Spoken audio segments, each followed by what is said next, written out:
এই যে দেখেন কিছুদিন আগে আমাদের বর্তমান নেতা ডক্টর ইউনূস উনি সব রাজনৈতিক নেতৃবৃন্দদেরকে ডেকেছেন একটা ইস্যুকে কেন্দ্র করে। তার মানে গোটা বাংলাদেশ এক হয়ে গিয়েছে। আমরা সবাই উদ্বেলিত হয়েছে, উচ্ছ্বসিত হয়েছে, ঠিক কিনা বলেন? রাজনৈতিক নেতাদেরকে ডেকেছেন উনি, আমরা এক হয়েছে। এরপরে ধর্মীয় অঙ্গনের যে লিডাররা বিভিন্ন ধর্মের, শুধু মুসলিম না, সবাইকে ডেকেছেন, আমরা ঐক্যবদ্ধ হয়েছে। এটাকে বলে ন্যাশনাল ইউনিটি, জাতীয় ঐক্য। যে কোনো ধরনের কনস্পাইরেসি, ষড়যন্ত্র, আধিপত্যবাদ মোকাবেলায় জাতীয় ঐক্যের চেয়ে মোক্ষম হাতিয়ার আর নাই। আমাদের একটা প্রতিবেশী দেশ আছে, আমরা আমাদের দেশ নিয়ে যত ভাবি তারা তার চেয়ে বেশি ভাবে। কথা বুঝতেছেন না? আরো ভেঙে বলতে হবে। আমরা আমাদের দেশ নিয়ে যত উদ্বিগ্ন, এদের আরো টেনশন বেশি। বলেন আমাদের দেশে শান্তি আছে না নাই? আমরা হিন্দু মুসলিমে কখনো দাঙ্গা লাগে? আসতে বলেন কেন লাগে? ওদের পূজা পার্বণে আমাদের মাদ্রাসার ছেলেরা যে পাহারা দেয়, চিল্লায় বলেন ঠিক কিনা? আমাদের তাফসির মাহফিলের সময় ওরা ডিস্টার্ব করে, ঢোল বাজায় না। ওদের পূজা পার্বণের সময় আমাদের তাফসির মাহফিলের ডেট হলে আমরা চেঞ্জ করে দেই। সুবহানাল্লাহ! কি সাম্প্রদায়িক সম্প্রীতির রোল মডেল। আর ওই বাংলাদেশের ব্যাপারে তারা অনেক ডিসইনফরমেশন ছড়াচ্ছিল। ভারতের অনেকগুলো গণমাধ্যম, আমি জেনারেলাইজ করব না, আমাদের প্রতিবেশী দেশের সব গণমাধ্যমকে আমি দোষ দিতে চাই না, অনেকগুলো গণমাধ্যম তারা ডিসইনফরমেশন শেয়ার করেছে। ডিসইনফরমেশন আর মিস ইনফরমেশনের পার্থক্য আছে। মিস ইনফরমেশন না জেনে ভুল বুঝে একটা মিথ্যা বা ভুল তথ্য ছড়িয়ে দেয়, এটার ক্ষমা আছে, এটার কি আছে? আর ডিসইনফরমেশন মানে ইচ্ছা করে, প্ল্যান করে, ম্যাপ করে, ছক এঁকে মিথ্যা, গুজব, রটনা সোশ্যাল মিডিয়ায় ছড়ানো, এটার ক্ষমা আছে? আওয়াজ করে বলেন ক্ষমা আছে? ভারতের কিছু গণমাধ্যম তাই করেছে, আমরা ব্যথিত হয়েছি, আমাদের হৃদয়ে রক্তক্ষরণ হয়েছে। আমাদের প্রতিবেশী দেশকে বলতে চাই, আমাদের দেশ নিয়ে আপনাদের ভাবার দরকার নাই। নিজের চরকায় তেল দেন, নিজের দেশ নিয়ে ভাবেন। গত মাসের ভয়েস অফ আমেরিকার রিপোর্ট, বাংলাদেশে সংখ্যালঘু জনগোষ্ঠী আগের চেয়ে বেশি নিরাপত্তা পাচ্ছে। Report voice of America, Muslim report নাকি? মুসলিম জরিপ, ভয়েস অফ আমেরিকা। কথা বুঝে নাই বোধহয়। ভয়েস অফ আমেরিকা কি আমাদের রিপোর্ট? না, ভয়েস অফ আমেরিকার জরিপ, বাংলাদেশের সংখ্যালঘু জনগোষ্ঠী আগের চেয়ে ভালো নিরাপত্তা পাচ্ছে।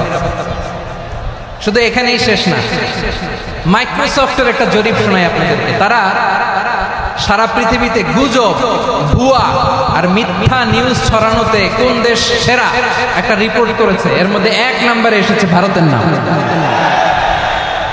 মাইক্রোসফট তো মুসলমানরা চালায় না? কথা বুঝে নাই বোধহয়। প্রতিবেশী দেশকে বলবো, আপনারা নিজের চরকায় তেল দেন, আপনারাও শান্তিতে থাকেন, আমাদেরকেও শান্তিতে থাকতে দেন। সব চেঞ্জ করা যায়, প্রতিবেশী চেঞ্জ করা যায় না। আমাদের ল্যান্ড তাদের ল্যান্ড, পাশাপাশি। আমরা চাই তারাও সুখে থাক, আমরাও সুখে থাকি, ঠিক কিনা? কিন্তু প্রতিবেশী হলে বন্ধুত্বপূর্ণ আচরণ করতে হয়। প্রতিবেশী যদি বন্ধু না হয়ে প্রভু হতে চায়, এরকম দানব প্রতিবেশী কেউ চায় না। ভারত যদি বন্ধুত্ব উপহার দেয়, আমরা বন্ধুত্ব দিব, কি বলেন? তারা যদি বন্ধু সুলভ আচরণ করে, আমরাও বন্ধুত্ব উপহার দেব। কারণ আমাদের পররাষ্ট্র নীতি হচ্ছে সবার সাথে বন্ধুত্ব, কারোর সাথে বৈরিতা নয়। আলহামদুলিল্লাহ, কত চমৎকার পলিসি আমাদের। আমরা নির্বিবাদী, আমরা বাংলাদেশিরা শান্তিকামী। We are proud of that. এজন্য আমরা গর্ববোধ করি। আমাদের পররাষ্ট্র নীতি সবার সাথে বন্ধুত্ব, কারোর সাথে শত্রুতা নয়। তাই প্রতিবেশী দেশকে বলবো, আমার ভাইয়েরা, আপনারাও আমাদের ভাই, বন্ধুত্ব দিলে বন্ধুত্ব পাবেন। বন্ধুত্ব ইজ ওয়েলকাম, দাদাগিরি নয়। বন্ধুত্ব ওয়েলকাম, দাদাগিরি নয়। Loud and clear. ভারত যদি বন্ধুত্ব দেখায়, বন্ধুত্ব পাবে। কিন্তু ভারত যদি বাংলাদেশে আধিপত্যবাদ বিস্তার করতে চায়, বাংলাদেশের 18 কোটি জনগণ সেটা রুখে দেবে। ভারত যদি গৌর গোবিন্দের ভূমিকায় নামতে চায়, দেশের 18 কোটি মুসলমান শাহজালালের ভূমিকায় নামবে।